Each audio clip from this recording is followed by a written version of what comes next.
Or am I? Good morning. I'm Judith Lay and this is Praise, the programme that connects faith and daily life. Manx Radio. On Praise today, I'm starting another new feature, delving back into my Praise archives to share some of my favourite stories. Today, popular historian Frank Cowin remembers some spectacularly successful youth work. But before that, I've stories and music for this Holocaust Memorial Day. Our opening hymn is Praise to the Lord the Almighty, the King of Creation, sung for us by the choir of King's College, Cambridge, with a lovely soaring descant on the final verse. Praise to the Lord the Almighty, the King of creation. Oh, my soul, praise Him, for He is thy help and salvation. Come ye, brothers and sisters, draw near. Praise Him in glad adoration.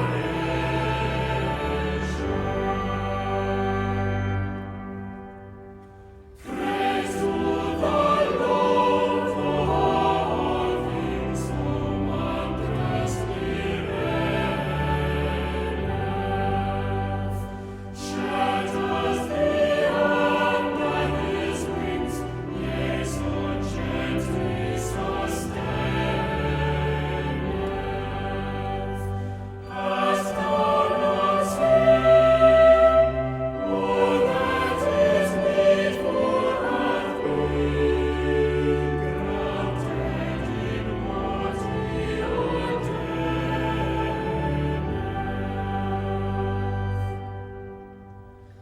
Praise to the Lord who doth prosper thy work and defend thee. Surely His goodness and mercy He'll daily attend thee. Ponder anew all the Almighty can do. He who with love doth befriend thee. Praise to the Lord, O let all that is in me adore Him. O let that life and breath come now with praises before Him. Let the amazing sunflowers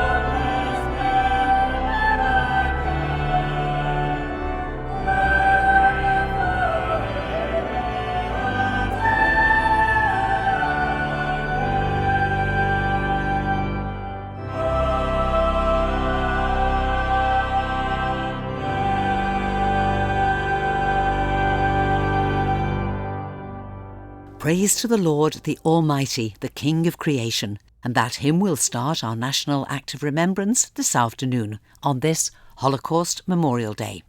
The 27th of January each year is a time to remember the millions of people murdered during the Holocaust under Nazi persecution and in the genocides which followed in Cambodia, Rwanda, Bosnia and Darfur.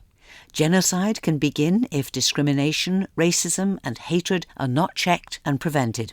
We're fortunate here. We're not at risk of genocide, but elsewhere in the world, discrimination hasn't ended, nor has the use of the language of hatred or exclusion.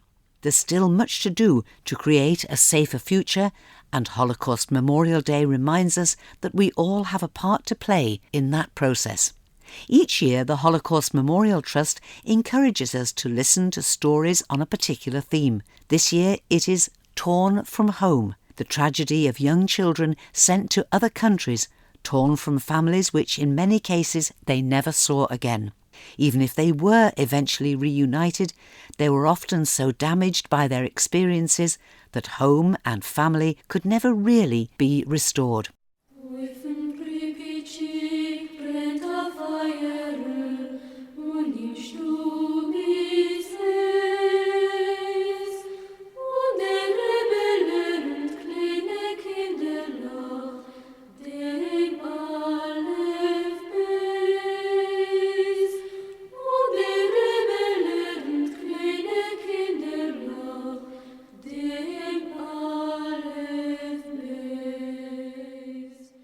My name is Agnes Grunwald-Spear. I was a baby in the Holocaust in Budapest. My parents were both Hungarian and they were married in Budapest in 1942. Hungary was the last country to be occupied by the Germans. It wasn't occupied till the 19th of March 1944.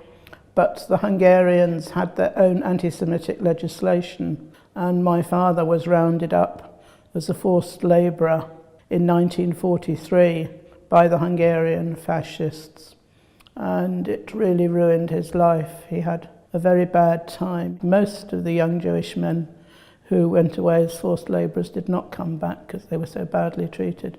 My mother had to leave her flat in June 1944. I was born in July 1944, and she had to go to an area that was designated for Jewish women in what were called Star of David houses. And then when I was coming, she had to go to a clinic because the ordinary maternity hospital wasn't open to her as a Jew. Meanwhile, her father had been taken away. He'd been looking forward to my birth because I was the first grandchild of his 4 daughters.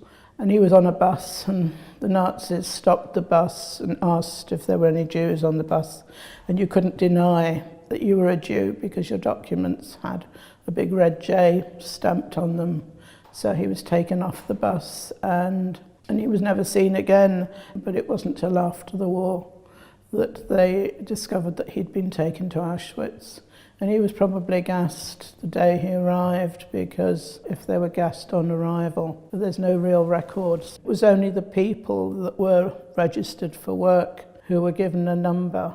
So again, she went back to the Star of David house, and we were there until November when we were sent to the ghetto.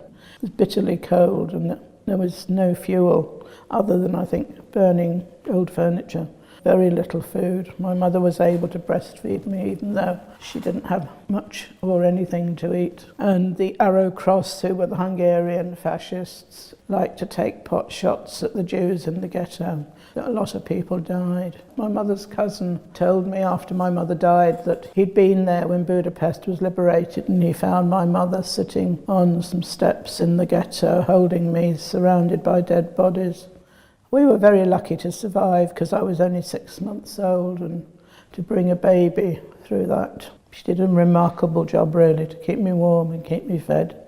And then my father came back in March 1945, but he was very embittered. He wouldn't have any more children after the war. My mother was the eldest of 4 girls, and she would have liked more children, but he said it wasn't a world to bring children into. And in 1955, when I was 10, he committed suicide. Many Holocaust survivors did commit suicide quite some time after the war.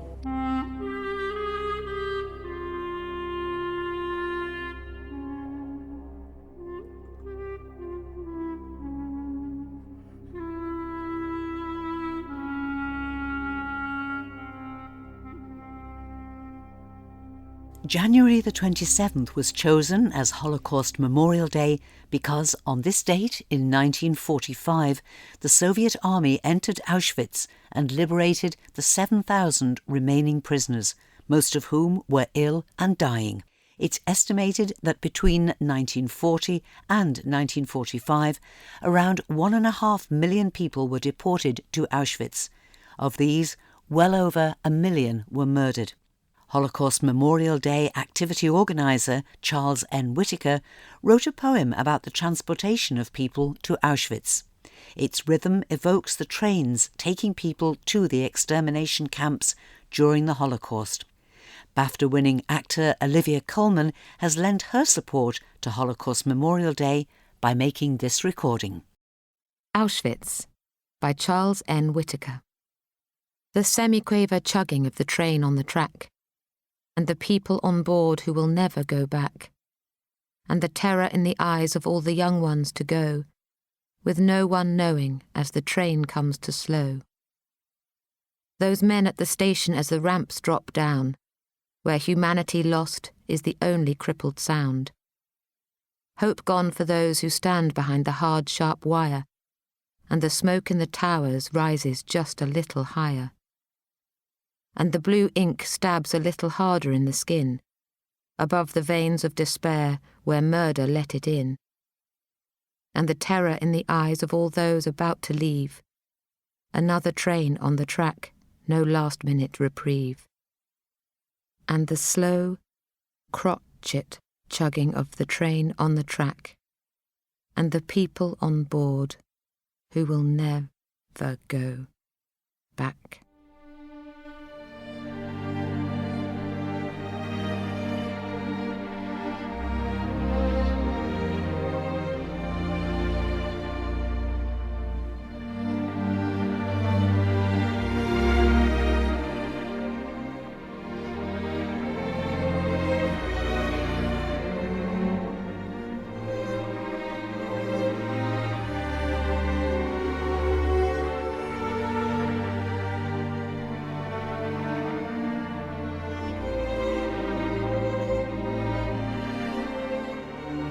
Carol Jempson is a prominent member of the Jewish community on the island and for many years has taken part in the Holocaust Memorial Service. This is a story she told some years ago, but as you'll hear, it fits perfectly with this year's theme, Torn from Home.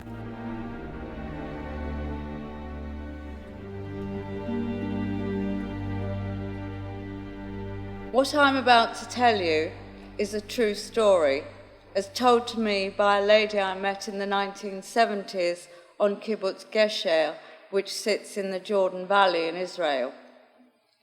Imagine that you're around 12 years old, leading a normal, happy childhood in a loving home with your parents, older brother, and 2 younger siblings. Such was the life of Chava in Poland. But this was Europe in the 1940s. Chava's family were Jewish, and horror was just around the corner. The German invasion suddenly propelled Chava's family into the unimaginable horrors that were ghettos, Yellow Star of David badges, inhuman treatment, concentration camps, the final solution, and the Holocaust. Attempts to get children out, dangerous as they were undertaken by groups. Chava's family found an escape route and sent off their eldest son. His fate would be unknown to them, but it's a risk they decided to take. Deprived of possessions, they put the father's watch and a family photo into the heel of his shoe. So began the breakup of this family. Learning of a second attempt to rescue children, they sent out Chava. As a young girl, she endured the hardships of escaping from the Nazis with a group of strangers, walking across the Alps, and somehow, finally, arriving in Palestine.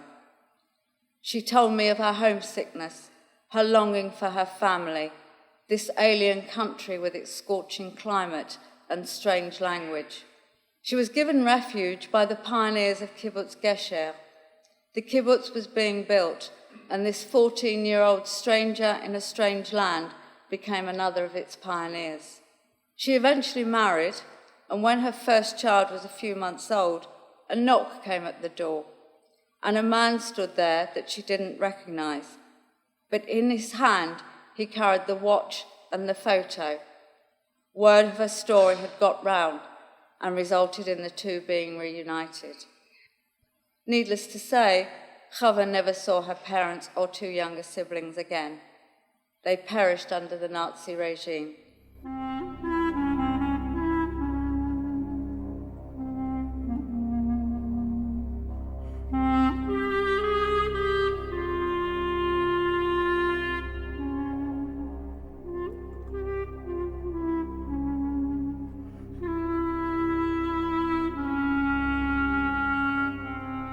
Thank you, Carol Jempson, who'll be contributing another reflection to this year's Holocaust Memorial Service in St Mary of the Isle, Roman Catholic Church in Hill Street, here in Douglas, this afternoon at 3 o'clock. Joining me now is Parish Priest of St Mary's and leader of the Roman Catholic Church on the island, Monsignor John Devine, who will be leading this afternoon's service. Well, I'm technically leading it. I'll be welcoming people at the start of the service, but it's a service in which a lot of different people will be participating. a committee have planned the service as they do every year with Carol Jepson and Leonard Singer, who've been doing this for a number of years on the island. The service is important because, first of all, we remember people who perhaps would otherwise be forgotten. But also, if we tell the story and we repeat the stories, the human stories, well, then there's perhaps less chance of these terrible atrocities being repeated. Torn from Home is the theme that's been set for this year. Stories of people who were children at the time of the Holocaust, who know very little about it. They survived as perhaps children of 3 or 4, and it's trying to piece together their past. I think one of the interesting things about the service this year, it's the participation of young people on the island. And so many of those who were involved in the Kindertransport project were young people themselves. So to have young people from the island telling the story of those young people in turn is very poignant, really. This is supported by government, isn't it? Oh, absolutely. The Deputy Lieutenant Governor, who's the First Deemster, obviously the Bishop and the President of Tynwald and the Chief Minister, the Honourable Howard Quayle, will be present. As well as representatives of all the island's different denominations. And other churches and other faiths, yes. It is traditional for there to be a guest speaker at this service. This year it's Stephen Jaff is our guest speaker. Stephen Jaff is joining us from his home in London, and as well as being co-chair of the Northern Ireland Friends of Israel, he's also a consultant to leading Jewish community organisations in the UK. The theme of his talk will be Holocaust as a Remembrance and Holocaust as a Warning.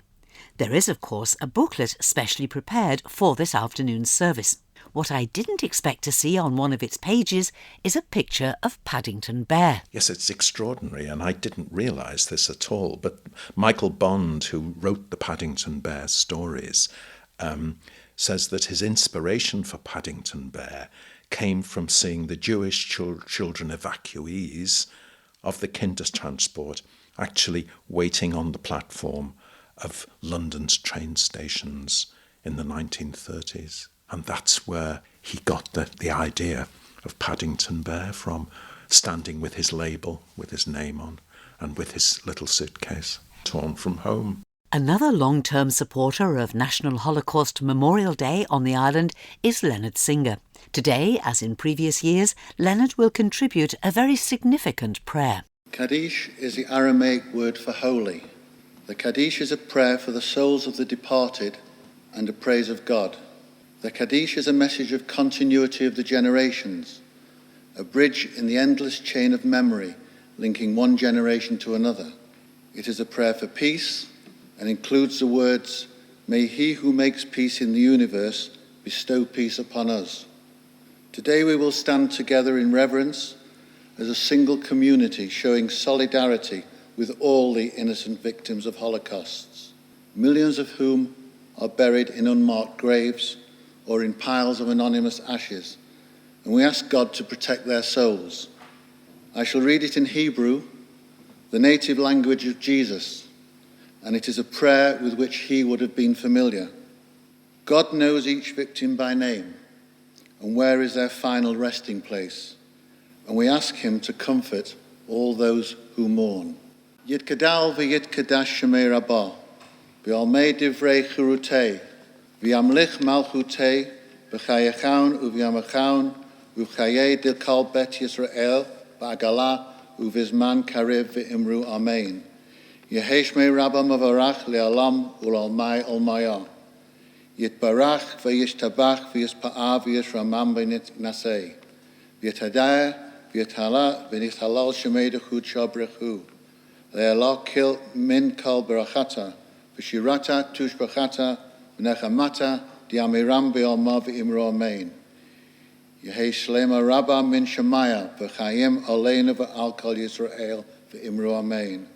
Aseh shalom v'ramav, hu yaseh shalom, aleinu v'al kol Yisrael v'imru amen.